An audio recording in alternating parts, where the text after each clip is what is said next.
सभी को नमस्कार और सभी का स्वागत है योग दर्शन की कक्षा में।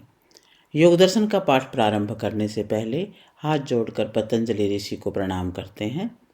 योगेन चित्तस्य पदेन वाचां मलं शरीरस्य च वैद्यकेन योपाकरोत्तं प्रवरं मुनीनां पतञ्जलिं प्राञ्जलिरानतोऽस्मि पतंजलिं प्राञ्जलिरानतोऽस्मि।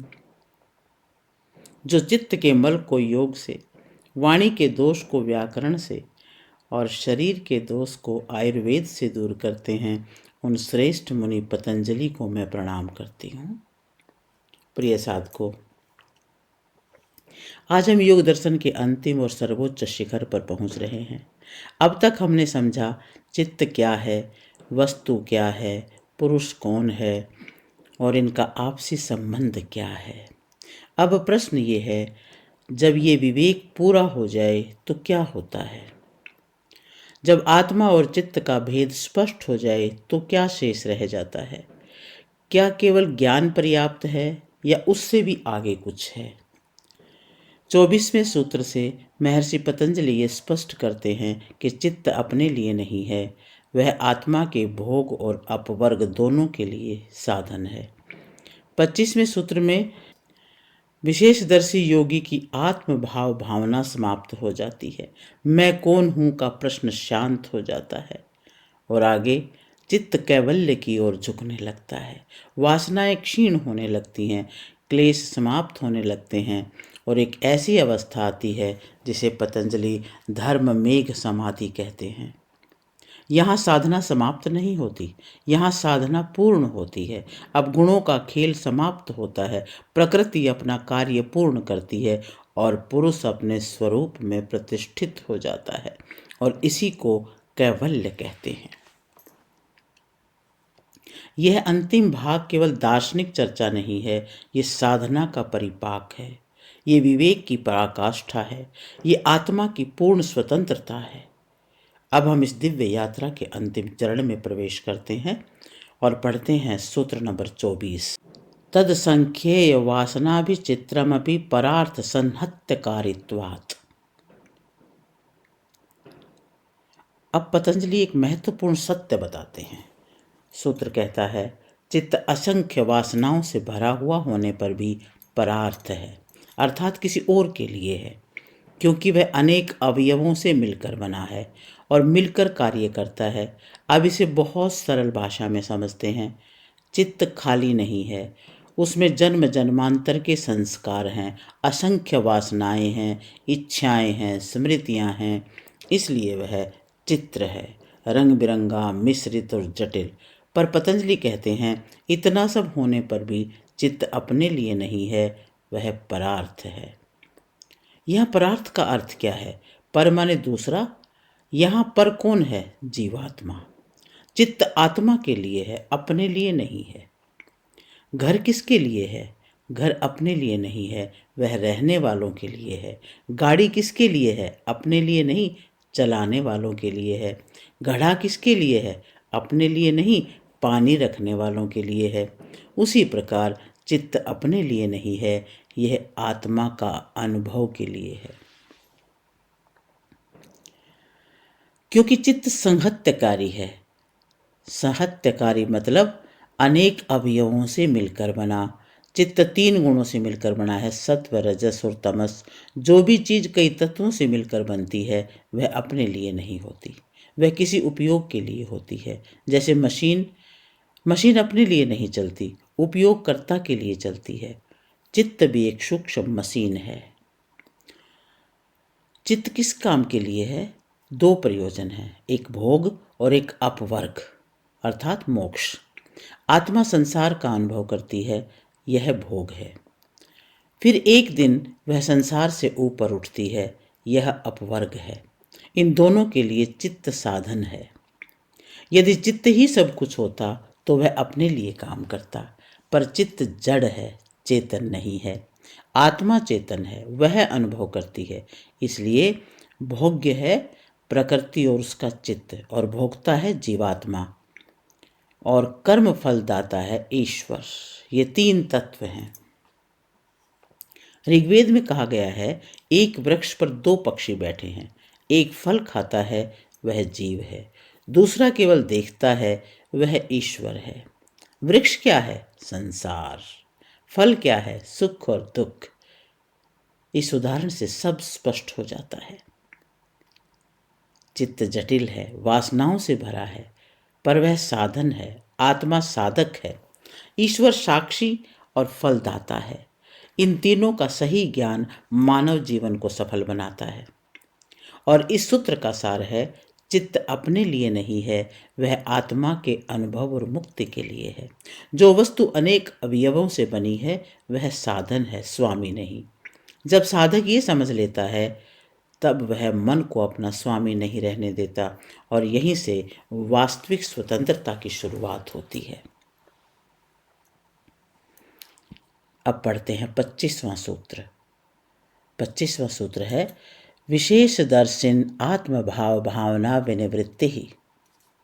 प्रिय साधकों, अब पतंजलि जी कहते हैं, जो योगी पुरुष और चित्त का भेद स्पष्ट देख लेता है उसकी आत्म भावना समाप्त हो जाती है। अब आत्म भाव भावना क्या है? यह वह निरंतर आंतरिक प्रश्न है, मैं कौन हूँ, मैं पहले क्या था, मैं आगे क्या बनूंगा, ये शरीर क्या है, मन क्या है, मेरा वास्तविक स्वरूप क्या है। जब तक यह स्पष्ट नहीं होता तब तक भीतर खोज चलती रहती है। अब विशेषदर्शी कौन है? विशेषदर्शी वह है जो स्पष्ट देख लेता है, मैं शरीर नहीं हूँ, मैं इंद्रियां नहीं हूँ, मैं मन नहीं हूँ, मैं चित्त की वृत्तियां नहीं हूँ, मैं दृष्टा हूँ, अपरिवर्तनशील आत्मा हूँ और चित्त मेरे अनुभव का साधन है। जब यह विवेक प्रत्यक्ष हो जाता है तो मैं कौन हूं का प्रश्न समाप्त हो जाता है। एक उदाहरण से समझते हैं। मान लीजिए कोई व्यक्ति दर्पण में अपना प्रतिबिंब देखकर उसी को स्वयं समझ बैठा। वह कभी बालों को देखकर दुखी, कभी चेहरे को देखकर प्रसन्न, पर एक दिन उसे समझ आ जाए यह तो केवल प्रतिबिंब है, मैं तो इससे अलग हूं, तो क्या वह फिर भ्रमित होगा? नहीं। उसी प्रकार जब तक हम चित्त को मैं मानते हैं तब तक खोज चलती रहती है। जब भेद स्पष्ट हो जाता है तो खोज शांत हो जाती है। आत्मभाव भावना क्यों रहती है? क्योंकि अज्ञान है। जो व्यक्ति केवल विषय भोग में डूबा है वह कहता है, न कोई आत्मा है, न कोई मोक्ष है, न कोई बंधन है, खाओ पियो जीवन का आनंद लो। उपनिषद ऐसे लोगों के बारे में कहते हैं, वो अंधों के समान है जो अंधों को मार्ग दिखा रहे हैं। अविद्या में फंसे हुए अपने आप को बुद्धिमान समझते हैं पर भटकते रहते हैं। पर विशेषदर्शी का जीवन कैसा होता है? उसके भीतर एक स्पष्टता आ जाती है। उसे ज्ञात हो जाता है कि जीव अलग है, चित्त अलग है, ईश्वर अलग है। अब उसे अपने अस्तित्व पर संशय नहीं रहता, उसकी साधना भटकाव से मुक्त हो जाती है। सूत्र का सार है, जब पुरुष और चित्त का भेद स्पष्ट हो जाता है तो मैं कौन हूं की उलझन समाप्त हो जाती है, आत्मभाव भावना शांत हो जाती है, खोज समाप्त हो जाती है, स्थिरता आती है और यहीं से कैवल्य की अंतिम दिशा खुलती है। और अब पढ़ते हैं 26वां सूत्र। 26वें सूत्र में कहा है, तदा विवेक निम्नम कैवल्य प्राग भारम चित्तम। प्रिय साधकों, अब पतंजलि कहते हैं, जब विवेक ख्याति प्राप्त हो जाती है तब चित्त विवेक की ओर झुक जाता है और कैवल्य की ओर प्रवाहित होने लगता है। अब इसे सरल भाषा में समझते हैं। विवेक से पहले चित्त कैसा होता है? विवेक जागने से पहले चित्त विषयों की ओर झुका रहता है, भोगों की ओर दौड़ता है, सुख दुख में उलझा रहता है, उसे संसार में ही रस मिलता है। इसी को कहते हैं विषय प्राग भार, अर्थात चित्त का भार विषयों की ओर। और विवेक जागने के बाद क्या होता है? जब साधक स्पष्ट देख लेता है कि मैं आत्मा हूँ, चित्त साधन है, संसार गुणों का खेल है, तब चित्त की दिशा बदलने लगती है। अब वह समाधि की ओर झुकता है, वैराग्य की ओर झुकता है और भीतर की शांति की ओर झुकता है। इसे कहते हैं विवेक निम्न, अर्थात विवेक की ओर ढलान। एक सुंदर सा उदाहरण है। मान लीजिए एक खेत ऊंचा है और एक नीचा। जल हमेशा नीची भूमि की ओर बहता है। यदि आप एक दिशा में बांध लगा दें और दूसरी दिशा खोल दें तो जल का प्रवाह बदल जाता है। उसी प्रकार जब साधक विवेक और वैराग्य से भोगों की दिशा में बांध लगा देता है तो चित्त स्वतः मुक्ति की दिशा में बहने लगता है। कैवल्य प्रागभार क्या है? जब चित्त इतना शुद्ध हो जाता है कि उसमें मोक्ष की शक्ति भर जाती है, तब वह कैवल्य प्रागभार हो जाता है। अर्थात अब उसका झुकाव स्थायी रूप से मुक्ति की ओर होता है। अब चित्त को नियंत्रित करना कठिन नहीं रहता, वह सहयोगी बन जाता है। पतंजलि जी संकेत देते हैं कि यदि विवेक और वैराग्य की रक्षा न की जाए तो चित्त पुनः विषयों की ओर लौट सकता है। इसलिए विवेक को जगाना भी आवश्यक है और उसे सुरक्षित रखना भी। सूत्र का सरल सार है, विवेक से पहले चित्त भोगों की ओर झुका है और विवेक के बाद चित्त मोक्ष की ओर झुकता है। दिशा बदलते ही यात्रा बदल जाती है। जब चित्त कैवल्य की ओर प्रवाहित होने लगे तो समझिए साधना परिपक्व हो रही है। अब पढ़ते हैं 27वां सूत्र। 27वें सूत्र में लिखा है, तच्छिद्रेषु प्रत्ययांतराणि संस्कारेभ्यः। सूत्र कहता है, जब विवेक का प्रवाह बीच बीच में टूटता है तब पुराने संस्कारों से अन्य प्रकार के विचार उत्पन्न होते हैं। अब इसे और सरल भाषा में समझते हैं। क्या विवेक स्थायी रहता है? जब विवेक जागता है चित्त मोक्ष की ओर झुकने लगता है, परंतु हमने अनगिनत जन्मों तक संसार का भोग किया है। उन अनुभवों के संस्कार चित्त में गहरे बैठे हैं, वे तुरंत समाप्त नहीं होते। यहाँ तच्छिद्रेषु का अर्थ है जब विवेक में थोड़ा सा भी छिद्र आता है, अर्थात थोड़ी सी भी असावधानी होती है, थोड़ी ढील होती है या थोड़ी लापरवाही होती है, तो पुराने संस्कार सिर उठाने लग जाते हैं। मान लीजिए आपने एक खेत में खरपतवार साफ कर दी। कुछ दिन सब ठीक रहा, पर यदि आप ध्यान देना छोड़ दें तो पुराने बीज फिर अंकुरित हो जाते हैं। उसी प्रकार वासनाएं यदि दबी हैं पर जली नहीं तो अवसर मिलते ही उभरती हैं। प्रत्यंतराणि क्या है? जब पुराने संस्कार सक्रिय होते हैं तो नए विचार उत्पन्न होते हैं। ये मेरा है, मैं इसका स्वामी हूँ, संसार के बिना सब अधूरा है। ये जो विवेक के विपरीत विचार हैं उन्हें प्रत्यांतर कहा जाता है। साधना में एक अवस्था आती है जहाँ लगता है कि सब स्पष्ट हो गया, पर यदि सजगता कम हो जाए तो पुरानी प्रवृत्तियां लौट सकती हैं। इसलिए विवेक को जगाना जितना आवश्यक है उसे सुरक्षित रखना भी उतना ही आवश्यक है। जब अभ्यास और वैराग्य से संस्कार दग्ध बीज हो जाते हैं, अर्थात जले हुए बीज जैसे हो जाते हैं, तो फिर अंकुरित नहीं होते। तब विवेक स्थिर हो जाता है, तब भोग की ओर खींचने वाले विचार उत्पन्न नहीं होते। सूत्र का सार है, विवेक जागने के बाद भी पुराने संस्कार बीच बीच में उभर सकते हैं। इसलिए साधना में निरंतर सजगता आवश्यक है। शुभ संस्कारों को मजबूत करो, अशुभ संस्कारों को निर्बल करो और उन्हें दग्ध बीज अवस्था तक पहुंचाओ, तभी कैवल्य की यात्रा होगी। और अब आता है 28वां सूत्र।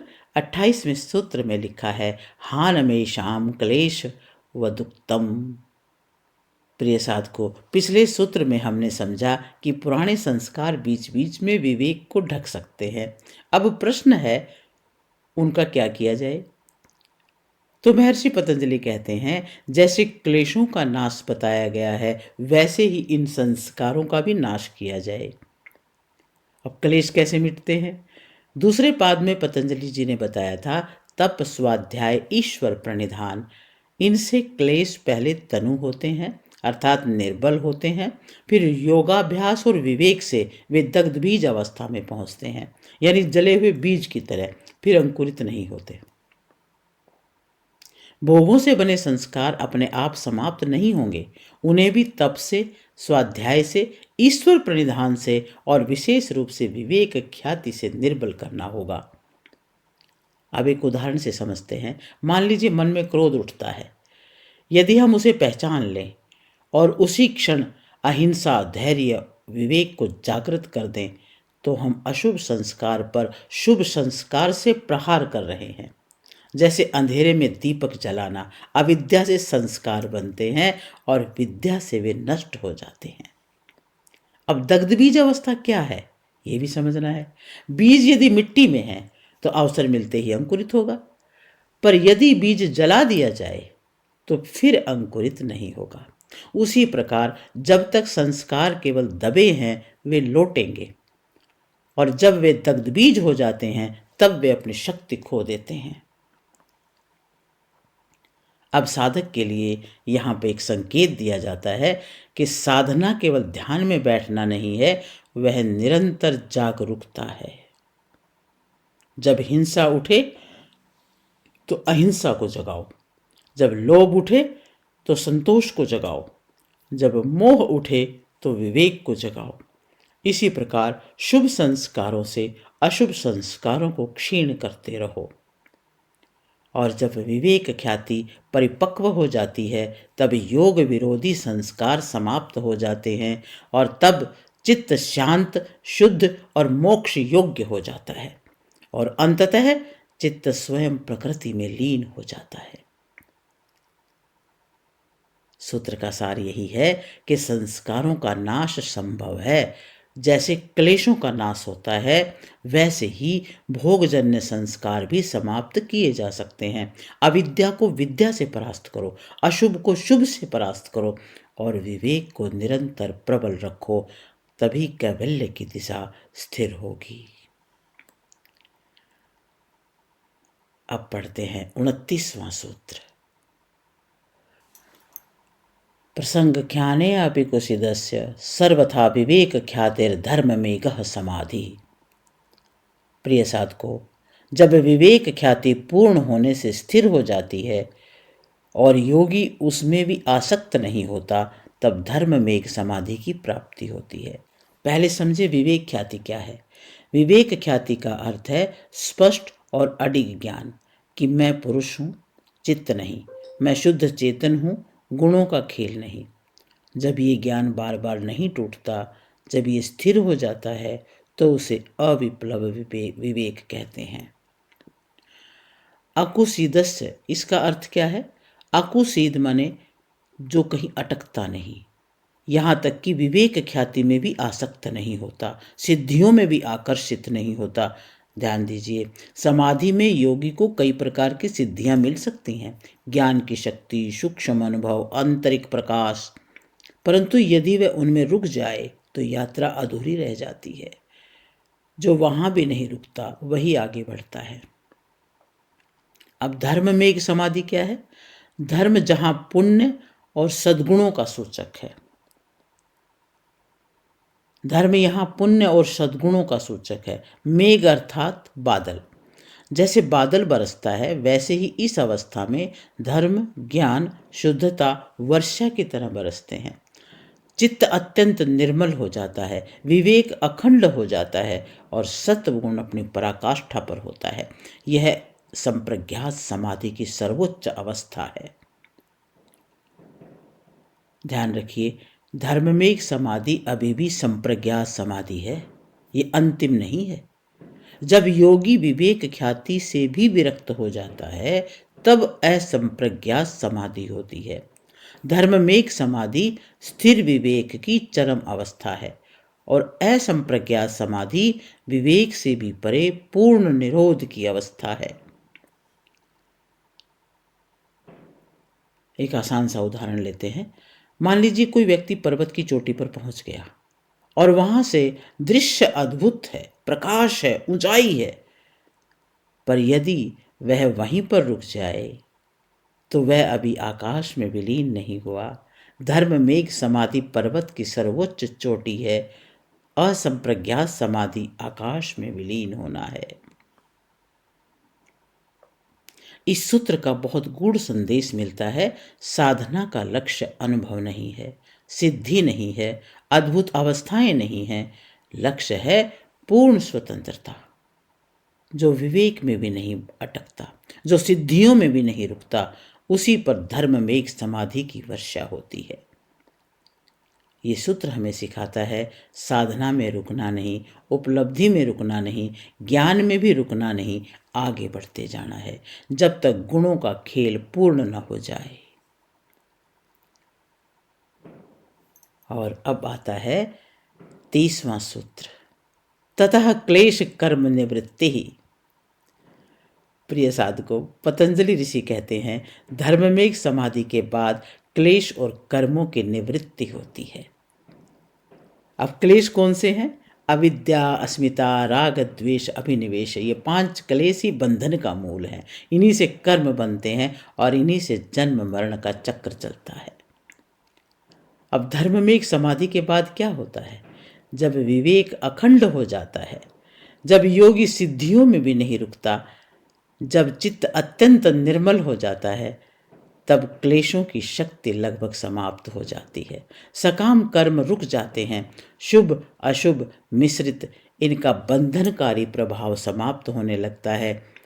अब योगी निष्काम भाव से कार्य करता है। क्या क्लेश पूरी तरह नष्ट हो जाते हैं? यहाँ एक सूक्ष्म बिंदु है। धर्ममेघ समाधि अभी भी संप्रज्ञात अवस्था है। इसमें सत्व गुण विद्यमान है। जहाँ सत्व है वहाँ रज और तम सूक्ष्म रूप में रहते हैं। इसलिए क्लेशों का पर्याप्त विनाश होता है, पर सूक्ष्म बीज रूप में कुछ अंश शेष हो सकते हैं। पूर्ण नितांत निवृत्ति असंप्रज्ञात समाधि और कैवल्य में होती है। एक उदाहरण से समझते हैं। मान लीजिए आग जल रही थी, अब वह बुझ चुकी है, लपटें नहीं है, धुआं भी लगभग नहीं है, पर भीतर राख में हल्की ऊष्मा शेष हो सकती है। धर्ममेघ समाधि में क्लेश ऐसे ही शांत हो जाते हैं, उनकी सक्रियता समाप्त हो जाती है। कर्म क्यों रुकते हैं?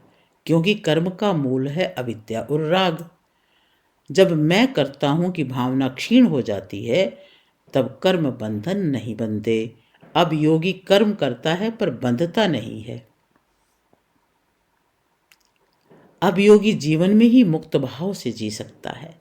उसके कर्म निष्काम होते हैं, उसकी उपासना शुद्ध होती है, उसका ज्ञान निर्मल होता है, बंधनों का ताना बाना टूटने लगता है। इस सूत्र से हमें समझ में आता है कि धर्ममेघ समाधि के बाद क्लेश निर्बल हो जाते हैं, सकाम कर्म समाप्त हो जाते हैं और चित्त बंधन मुक्त होने लगता है। परंतु अभी अंतिम मोहर बाकी है, कैवल्य की पूर्ण स्वतंत्रता, और जो अगले सूत्र में प्रकट होगी।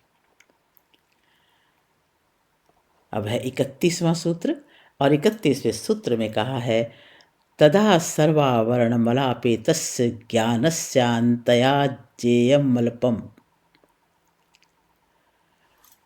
प्रिय साधकों, पतंजलि ऋषि कहते हैं जब धर्ममेघ समाधि सिद्ध हो जाती है, तब ज्ञान पर पड़े हुए सभी आवरण और मल हट जाते हैं, और तब ज्ञान इतना विस्तृत हो जाता है कि जानने योग्य बहुत कम रह जाता है। अब आवरण क्या है? आवरण मतलब ये पर्दा जो सत्य को ढक देता है, जैसे अविद्या, कुसंस्कार, राग द्वेष, अहंकार और सकाम कर्म। ये सब ज्ञान पर जमी हुई धूल है। जब ये हटते हैं तो ज्ञान अपनी स्वाभाविक चमक में प्रकट होता है। ज्ञान की अनंतता का अर्थ क्या है? यह अनंत का अर्थ ये नहीं है कि जीव ईश्वर की तरह सर्वज्ञ हो जाता है, बल्कि इसका अर्थ है ज्ञान की मात्रा अत्यंत व्यापक हो जाती है। जैसे कोई व्यक्ति अंधेरे कमरे में टटोल टटोल कर चल रहा हो और अचानक पूरा कमरा प्रकाश से भर जाए। अब उसे खोजने की जरूरत नहीं, सब स्पष्ट दिख रहा है। अब ज्ञेय अल्प क्यों रह जाता है? क्योंकि मोक्ष के लिए जितना जानना आवश्यक है वह लगभग जान लिया गया है। अब केवल अंतिम अनुभूति शेष है। जैसे परीक्षा की पूरी तैयारी हो चुकी हो, केवल अंतिम उत्तर लिखना बाकी हो। मान लीजिए एक शीशा है, उस पर धूल जमी है। आप अपना चेहरा स्पष्ट नहीं देख पा रहे। जैसे जैसे धूल हटती है, प्रतिबिंब साफ होता जाता है। जब शीशा पूर्णतः स्वच्छ हो जाता है तो देखने योग्य कुछ नया नहीं बचता, सत्य सामने है। अब यहाँ एक सावधानी की जरूरत है। यहाँ महर्षि पतंजलि अप्रत्यक्ष रूप से चेतावनी भी देते हैं। जब ज्ञान बढ़ता है तो अहंकार भी सूक्ष्म रूप से उठ सकता है। मैं जानता हूं, ये भावना खतरनाक है। इसलिए ईश्वर प्रणिधान आवश्यक है। जितना ज्ञान बढ़े उतनी विनम्रता बढ़नी चाहिए। इस सूत्र का सार यही है कि धर्ममेघ समाधि के बाद अविद्या का मल हट जाता है, ज्ञान निर्मल और व्यापक हो जाता है और मोक्ष के लिए जानने योग्य बहुत कम रह जाता है।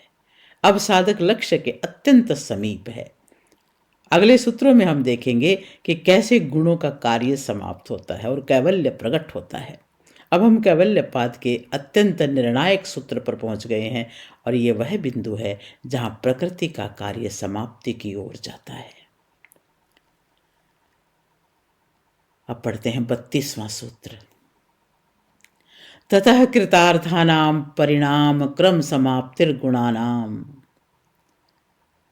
महर्षि पतंजलि कहते हैं, जब धर्म में एक समाधि के बाद साधक अपने लक्ष्य के अत्यंत निकट पहुंच जाता है, तब गुणों का परिणाम क्रम समाप्त होने लगता है। अब परिणाम क्रम क्या है? ये सृष्टि पूरी 3 गुणों से बनी है, सत्व, रजस और तमस। इन्हीं से महत्त्व, अहंकार, मन, इंद्रियां, तन्मात्राएं, स्थूल भूत शरीर सब उत्पन्न होते हैं। ये सृष्टि चक्र चलता रहता है और इसी से जन्म मरण का क्रम चलता है। इसी से गुणों का परिणाम क्रम कहा गया है। कृतार्थ कौन है? कृतार्थ वह है जिसने जीवन का प्रयोजन पूरा कर लिया। जीव के 2 प्रयोजन हैं, भोग और अपवर्ग।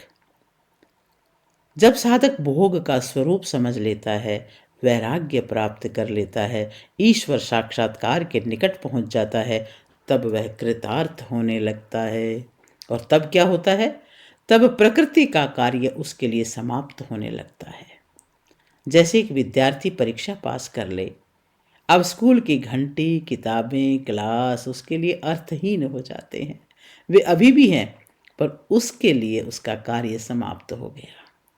इसी प्रकार गुणों का क्रम चलता रहता है, पर मुक्त होने वाले जीव के लिए वह क्रम समाप्त हो जाता है।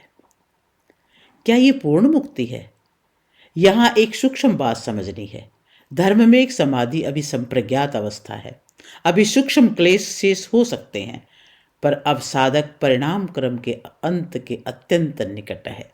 पर वैराग्य, असंप्रज्ञात समाधि, ईश्वर साक्षात्कार और फिर गुणों का पूर्ण प्रतिप्रसव। अब जैसे जब तक पंखा बिजली से जुड़ा है वह घूमता रहेगा, स्विच बंद कर दिया जाए तो फिर भी कुछ देर तक चलता है, फिर धीरे धीरे रुक जाता है। धर्म में एक समाधि के बाद स्विच बंद हो चुका है, अब परिणाम क्रम रुकने की दिशा में है। और इस सूत्र का सार है, जब सार्थक कृतार्थ हो जाता है, गुणों का कार्य उसके लिए समाप्त होने लगता है, जन्म मरण का चक्र समाप्ति की ओर बढ़ता है, प्रकृति अपना उद्देश्य पूरा कर चुकी होती है। अब हम अंतिम 2 सूत्रों की ओर आगे बढ़ेंगे, जहां कैवल्य की परिभाषा स्वयं प्रकट होगी। अब हम एक बहुत सूक्ष्म और दार्शनिक सूत्र पर आ गए हैं। यह सूत्र समय, परिवर्तन और क्रम को समझाता है, जो कैवल्य को समझने के लिए अत्यंत आवश्यक है। 33वां सूत्र है, क्षण प्रतियोगी परिणाम परांत निर्ग्राह्य क्रम। प्रिय साधकों, महर्षि पतंजलि यहां क्रम को समझा रहे हैं। क्रम क्या है? जब एक क्षण के बाद दूसरा क्षण आता है और परिवर्तन धीरे धीरे घटित होता है, उसी को क्रम कहते हैं। क्षण प्रतियोगी का अर्थ हर परिवर्तन एक एक क्षण में होता है। क्षण के बाद क्षण, फिर उसके बाद अगला क्षण। हम नहीं देख पाते कि परिवर्तन हर क्षण हो रहा है, पर परिणाम देखकर समझते हैं कि क्रम चला है। एक उदाहरण लेते हैं। मान लीजिए नया कपड़ा खरीदा, पहले दिन वह बिल्कुल नया है, 1 महीने बाद थोड़ा फीका हुआ, 1 वर्ष बाद पुराना हुआ, फिर कभी फट जाता है। क्या वह अचानक पुराना हुआ? नहीं, क्षण क्षण में परिवर्तन होता रहा और यही क्रम है। एक और उदाहरण, मिट्टी से पिंड बना, पिंड से घड़ा, और घड़ा टूटकर टुकड़े बने और फिर से मिट्टी चूर्ण बनकर फैल गई। ये एक क्रम है, एक अवस्था के बाद दूसरी अवस्था है। क्या सब में क्रम होता है? हाँ, जहाँ परिवर्तन है वहाँ क्रम है। बुद्धि, अहंकार, मन, शरीर, इन सब में क्रम है। जन्म, फिर युवा, फिर वृद्ध, फिर मृत्यु, यह भी एक क्रम है। लेकिन क्या सब में समान क्रम है?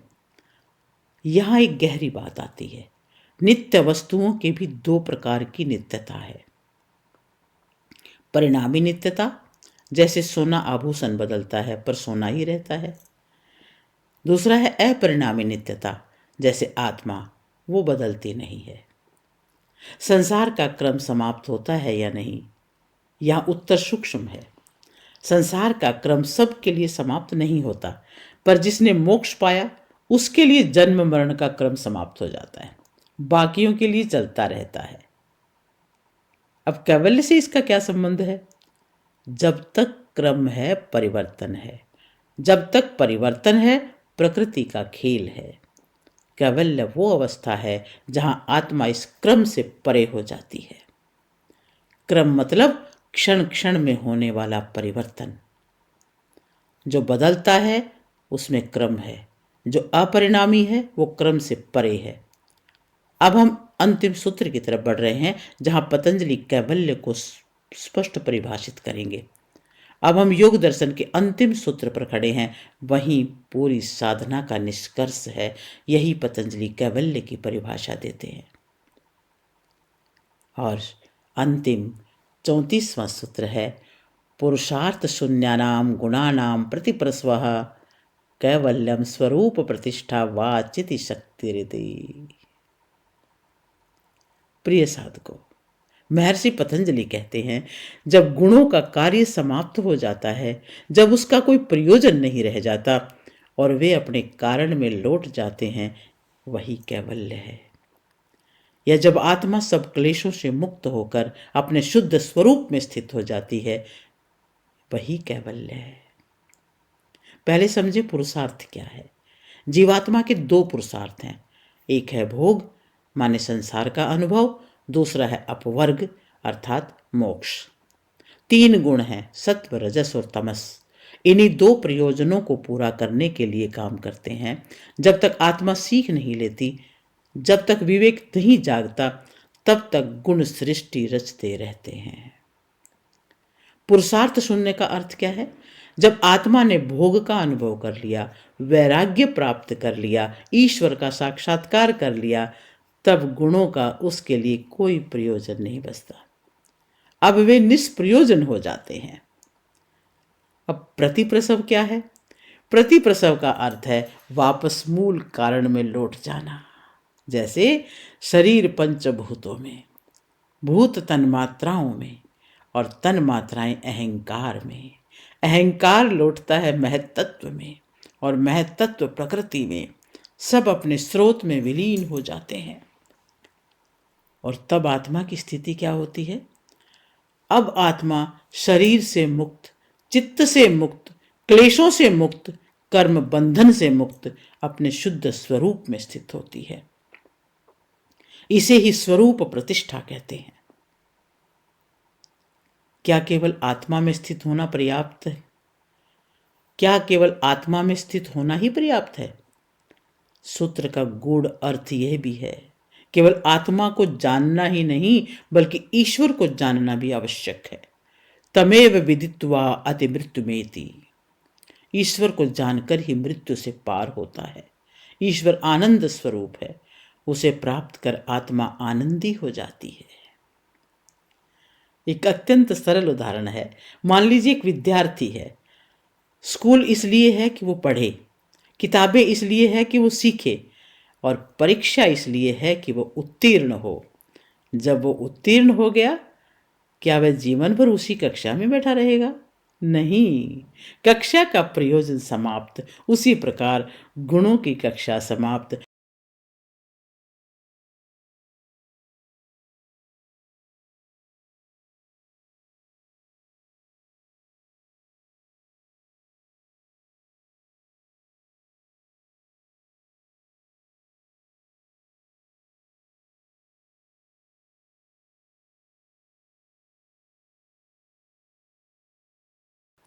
प्रकृति का कार्य समाप्त और आत्मा स्वतंत्र।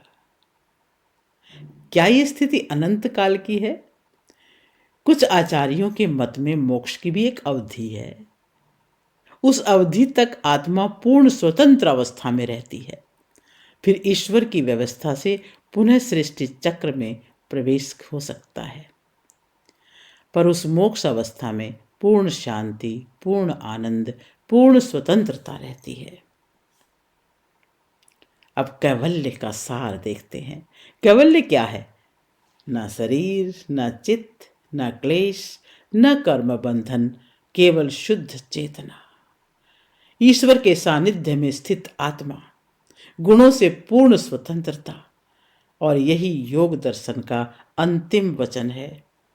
आइए हम कैवल्य पाद की पूरी यात्रा का समापन करते हैं। ये केवल एक अध्याय का अंत नहीं, यहाँ चेतना की परिपक्वता का घोष है। प्रिय साधकों, कैवल्य पाद की शुरुआत सिद्धियों से हुई थी। जन्म, औषधि, मंत्र, तप, समाधि से उत्पन्न शक्तियों से। पर महर्षि पतंजलि ने हमें वहीं नहीं रोका। उन्होंने हमें सावधान किया, सिद्धियां लक्ष्य नहीं है। फिर उन्होंने बताया वासनाएं कैसे जन्म लेती हैं, संस्कार कैसे प्रवाह बनते हैं, कर्म कैसे चक्र बनता है। उन्होंने हमें सिखाया वस्तु और ज्ञान अलग है, चित्त जड़ है, पुरुष चेतन है। जो बदलता है वो प्रकृति है, जो नहीं बदलता वही तुम हो। धीरे धीरे उन्होंने पर्दा हटाया, विवेक जागा। विवेक से चित्त का रुख बदला, भोग से मोक्ष की ओर प्रवाह मुड़ा। और फिर आया वह अद्भुत क्षण, धर्म में एक समाधि, जहां ज्ञान वर्षा की तरह बरसता है, जहां क्लेश शांत होते हैं, जहां कर्म निर्बल हो जाते हैं और जहां जानने योग्य बहुत कम रह जाता है। और अंत में गुणों का कार्य समाप्त, क्रम की गति रुकती है, प्रकृति लौटती है अपने मूल में और आत्मा वह अपने स्वरूप में स्थित हो जाती है। ना कर्तापन, ना भोक्ता भाव, न जन्म, न मृत्यु, केवल शुद्ध चेतना, केवल साक्षी, केवल स्वतंत्र अस्तित्व। कैवल्य क्या है? प्रकृति से युद्ध जीतना नहीं, प्रकृति को समझ लेना है। क्लेशों को दबाना नहीं, उनसे पार जाना है। ज्ञान इकट्ठा करना नहीं, अज्ञान के पर्दे हटाना है। और अंततः अपने को अपने रूप में जान लेना है। महर्षि पतंजलि ने योग को केवल ध्यान तक सीमित नहीं रखा। उन्होंने हमें बताया तुम शरीर नहीं हो, तुम चित्त नहीं हो, तुम गुणों का खेल नहीं हो, तुम शुद्ध पुरुष हो। और जब वह स्थिर अनुभव बन जाए तो यही कैवल्य है। यही योग दर्शन की पूर्णता है, यही साधना की पराकाष्ठा है और यही आत्मा की स्वतंत्रता है। और यहीं पर योग दर्शन का पाठ संपन्न होता है। ओम शांति शांति शांति।